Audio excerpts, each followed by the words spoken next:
and Psalm chapter 77 in the King James Version. To the chief musician, to Jeduthun, a psalm of Asaph. I cried unto God with my voice, even unto God with my voice, and he gave ear unto me.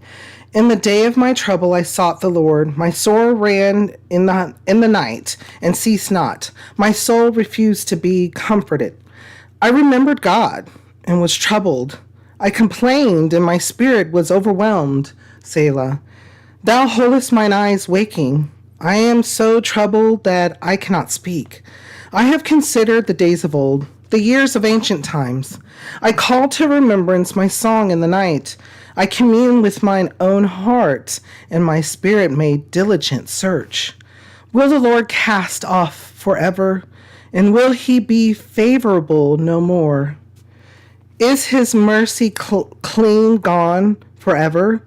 Doth his promise fail forevermore?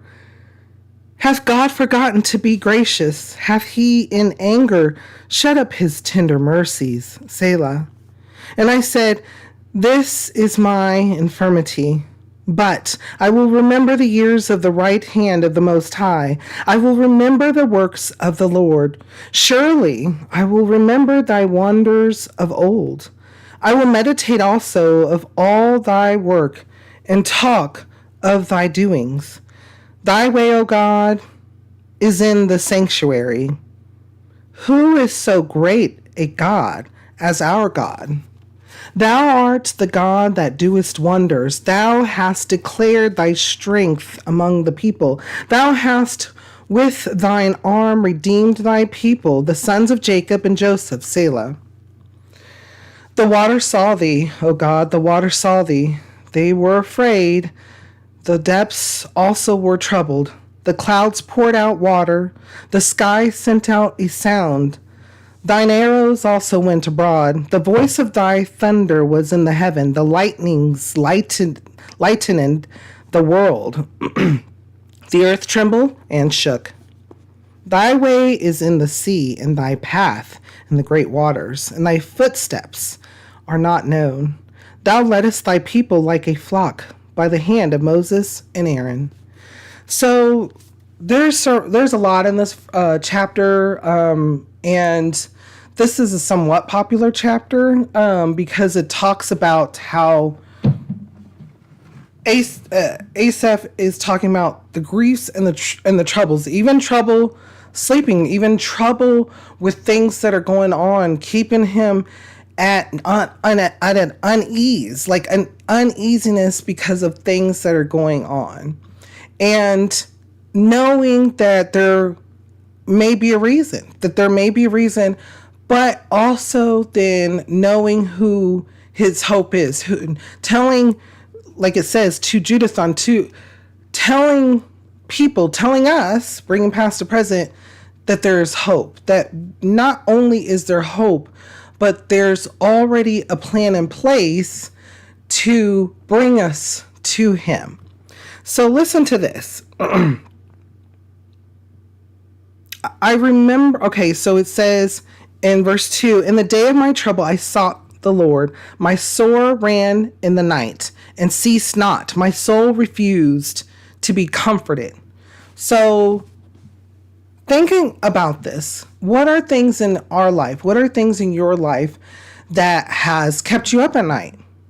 That has brought you to a place where you felt like you couldn't be comforted for that moment, that no one quite understood what you were going through, and you knew, you believed that there was nothing that anybody could do in that moment to make things right, to change your situation, right? So think about that situation. Maybe you're even going through it now, right? So he goes on to verse 3. I remembered God and was troubled. I complained and my spirit was overwhelmed.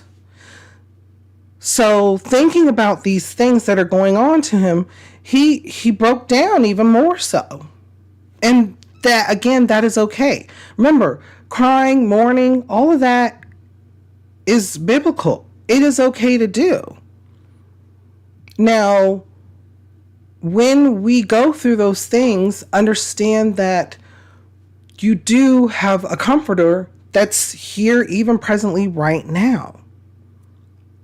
And that's why he goes in verse 6, I call to remembrance my song in the night. I commune with mine own heart, and my spirit made diligent search. What is he searching for? And what he says immediately is, will the Lord cast off forever? And will he be favorable no more? So he's searching for the peace and the comfort of God. He's searching for the peace and the comfort from the one who is the Redeemer, the Good Shepherd, the provider of our salvation. And we can do the same even now, today. So when you have a loved one, let's say it's not you, it's a loved one. It's a loved one, and you see that devastation, that hardship that someone's going through. Allow for the process, of course, of the emotion, but also be empathetic and be that person who is a reflection of the Holy Spirit. Allow for the Lord to work through you, to comfort your loved one so that they feel that. They feel that even in a physical sense and a spiritual one. How overwhelming is that, to have someone there to comfort by being an example and providing it in a spiritual sense, allowing for the Holy Spirit to be utilized through you. He continues, right? He goes in verse 12, and this is very important. I will meditate also of all thy work and talk of thy doings. One way that you can talk to someone is to remind them just how important they are, just how the wonderful times that you have seen them go through. You know, people think about positive things, right? Well, let the Holy Spirit guide you in that. Absolutely. Because there's things that you may not even have considered or thought of that the Lord can put in your mouth and you can speak. Remember that time Aunt Sue gave you that lollipop?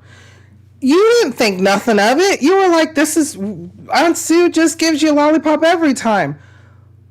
But the significance of that moment may mean something. Now, of course, there can always be a reaction. But when you are utilizing the Holy Spirit, when you prayed about it, when you meditated, I will meditate also of all thy work and talk of thy doings, then the word can be utilized for comfort. So previously we said it can be utilized for correction. The word can be utilized for comfort too. Have you ever tried opening and reading a verse or two to your loved one? Even if they don't feel like they want to hear it, allow for that. Say, give them a moment. Absolutely.